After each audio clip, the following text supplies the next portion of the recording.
कर्नाटकाचं जो काँग्रेस सरकार आहे मुसलमानांना 4% आरक्षण देऊन संविधानाचं घोर अपमान करून त्या पद्धतीचं राजवट आज कर्नाटकामध्ये चालू आहे. बजेटमध्ये सुद्धा पूर्ण मुसलमानचं बजेट झालेलं आहे आणि आता 4% आरक्षण दिलेलं आहे. दलित बंधू असतील, बाकीचे इतर लोक असतील, जाणार कुठं? जर तुम्ही 4% त्या लोकांचं घेऊन जर ह्या लोकांना घ्यायला लागला तर बाकीचे लोक जाणार कुठं? आणि जाती आधारित तुम्ही कशाला द्यायला लागला? आता दलित बंधूंना आरक्षण आहे त्याचं स्वागत आहे सगळ्यांचं.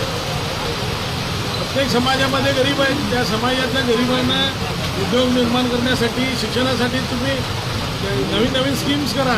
ते सोडून तुम्ही आरक्षण देण्याचं काम फक्त मुसलमानांना केलेलं आहे. त्यामुळे भविष्यामध्ये 10 फ्लॅटमध्ये 4 फ्लॅटसुद्धा यांना तुम्ही विकायचं असेल तर 4 फ्लॅट मुसलमानांना दिलं पाहिजे. 10 प्लॉटमध्ये 4 प्लॉट मुसलमानांना दिलं पाहिजे. तुमचं 10,000 व्यापार झाला तर 4,000 रुपयेसुद्धा त्यांना द्या म्हणून उद्या कायदा आला तर सुद्धा आश्चर्य होऊ नका.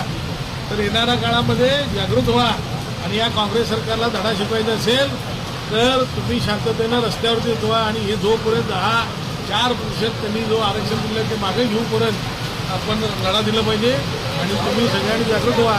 नाहीतर भविष्यात तुम्ही जर घर विकायचं असेल तर सुद्धा 4% मुसलमानला विकून बाकी दुसऱ्यांना विकायचा कायदा सुद्धा येणार आहे. जागृत राहा.